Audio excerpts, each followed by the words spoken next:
Assalamu alaikum wa rahmatullahi wa ta'ala. Bonjour à toutes et bonjour à tous. Je voulais vous faire part d'une réflexion personnelle. Nous trouvons en ce moment des tas de sites qui développent une idée du complot contre l'islam. Je pense qu'on ne connaît pas la vérité, que cela nous dépasse complètement, qu'il faudrait étudier l'histoire entière de ces pays, de leurs dirigeants, de leurs révolutionnaires, de leur idéologie réelle. Allah c'est mieux que tout le monde. Ça arrange tellement tout le monde de penser que c'est la faute de l'autre. Le point essentiel de ma réflexion est là. Que ce soit vrai ou non, nous avons une réelle responsabilité à prendre à deux dimensions. La première, nous sommes musulmans. Nous devons nous soucier de ce qui nous entoure. La nature, la société, notre communauté, nos jeunes, les vieilles personnes. La deuxième, nous sommes des citoyens belges. Nous devons nous soucier des maux de notre pays, comment remplir nos devoirs. Un exemple. Lorsque nous passons par un moment difficile dans notre vie, nous n'avons plus d'emploi par exemple. Voilà, on se retrouve sans travail et on se retrouve au chômage. Ou par exemple, les soins de santé à moindre coût. Là, on est bien content de vivre en Belgique. Est-ce qu'on sait réellement, est-ce qu'on connaît surtout ces personnes qui se sont battues auparavant, afin que nous, aujourd'hui, on peut bénéficier de tous ces droits? Et là, je pense qu'il y a une réelle contradiction entre ce que nous vivons tous les jours et ce que nous entendons. Et bien entendu, je reste persuadée que c'est Allah qui nous permet de nous lever tous les matins et d'avoir la santé pour aller travailler. Et que c'est Allah qui a inspiré et qui a donné l'idée à ces personnes pour avoir tous ces droits aujourd'hui. Je reviens à ce site sur Internet, qu'il faut infiltrer toutes ces informations avec grande intelligence et grande vigilance, pouvoir avoir un esprit critique de tout ce qui nous entoure. C'est vrai que lorsque nos parents ou nos grands-parents sont arrivés ici en Europe, cela a arrangé tout le monde. Et maintenant, il y a un souci avec notre communauté, avec nous. Mais à qui la faute? La faute au système? À la société? À nous? Peut-être aux deux? Je pense qu'on n'a pas assez de recul avec notre histoire. Je pense aussi qu'on n'est pas assez honnête avec nous-mêmes. Car on préfère dire que c'est la faute de l'autre, du complot par exemple. Plutôt que d'avoir l'intelligence de pouvoir se remettre en question. Je pense qu'on peut changer les choses. Je pense qu'on peut réellement changer ce regard que le monde a sur nous les musulmans. Changer cette tendance, oui c'est possible. J'y crois fermement. Et j'y tiens particulièrement. Comment faire? C'est connu, l'humain a peur de ce qu'il ne connaît pas. Alors, une idée m'est venue. On ne s'est jamais réellement présenté. Et je pense qu'il faudrait commencer par parler de nous, par expliquer qui sommes-nous, nous les musulmans, qui vivons ici en Belgique.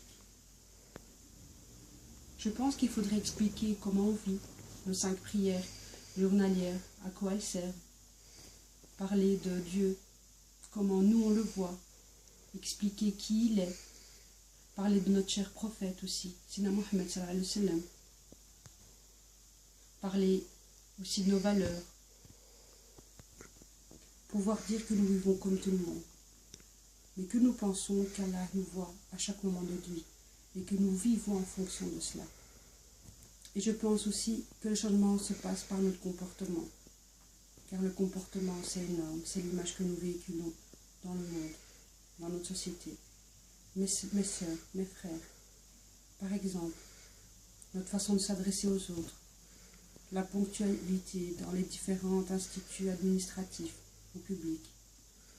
Le fait de ne pas déranger les gens pendant le mois de Ramadan par rapport à nos prières nocturnes. Et je pense que ce n'est pas qu'une question de religion aussi. Mais je pense qu'il y a aussi une autre histoire. Notre histoire. L'histoire de nos parents. Nous sommes la plupart, pour nous, issus de l'immigration. Je parle pour les Marocains parce que je suis d'origine marocaine. Je peux également parler des Turcs, des Tunisiens, des Algériens, etc. Et voilà, nous avons un bagage très lourd, rempli de traditions, rempli de règles archaïques et lourdes, qui n'ont rien à voir avec l'islam, mais avec nos origines. Et on ne sait pas faire abstraction à cela. Par exemple, nous vivons dans des maisons où l'on parle la langue d'origine, où nous mangeons des aliments, par exemple pour nous les Marocains, des tagines, ou par exemple, voilà, même le mobilier est un mobilier oriental et marocain. Et lorsque nous sortons dans la rue est un lieu public européen, dans nos lieux de travail également. À la maison, tu es marocain, à l'extérieur, tu es belge. Bref, je vais vous donner un exemple beaucoup plus concret. Un lundi matin, un patron nous dit « Oh là là, purée, quel temps de chien !» On a envie de lui répondre « Astaghfirullah, ça ne nous appartient pas, ça nous dépasse. » Ou par exemple, dans une réunion d'équipe, il y a un buffet, nous devons sélectionner ce qui est halal, faire attention à ce que nous buvons. Nous sommes beaucoup dans la frustration. Cette frustration, je vous l'accorde, peut être négative, et par moments elle l'est. Elle l'est. Mais elle peut également nourrir une réelle intelligence. Et j'appelle ça l'intelligence d'adaptation émotionnelle, car elle nous permet de nous permuter d'un monde à l'autre. Ma conclusion, j'y arrive. Voilà. Cette intelligence est importante, mais elle peut être aussi dangereuse. Pourquoi? Car elle est émotionnelle. Il faut qu'on se remette en question sur nos comportements, sur notre conscience politique, sur tout ce qui nous entoure. Avoir un certain esprit critique. Et cela passe par la lumière du savoir, par l'émancipation, par notre intelligence. Osons nous remettre en question. Notre cher prophète, c'est de Mohammed sallallahu alayhi wa sallam. Comment il se comportait avec les croyants, les non-croyants, avec la nature, ou envers les enfants, les vieilles personnes. La sunna ne fait-elle pas partie de nos devoirs? Un sourire, une priorité de droite. Laisser sa place dans le tram. Et j'en passe. Mes très chères sœurs, mes frères,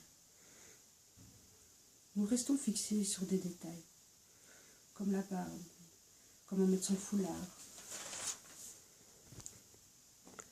Aujourd'hui, il y a beaucoup plus urgent que cela. Il y a nos enfants qui partent en Syrie, qui partent dans ces pays en guerre. Oui, j'ai bien dit en guerre.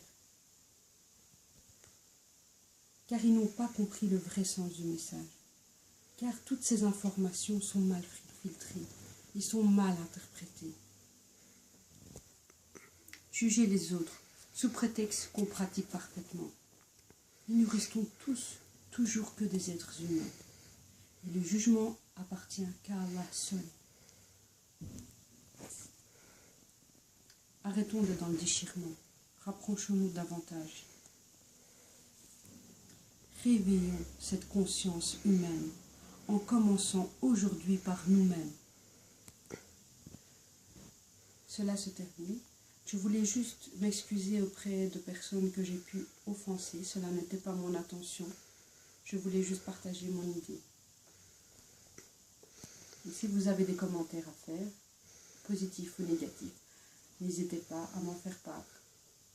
Assalamu alaikum wa rahmatullahi wa ta'ala. Au revoir. À toutes et à tous.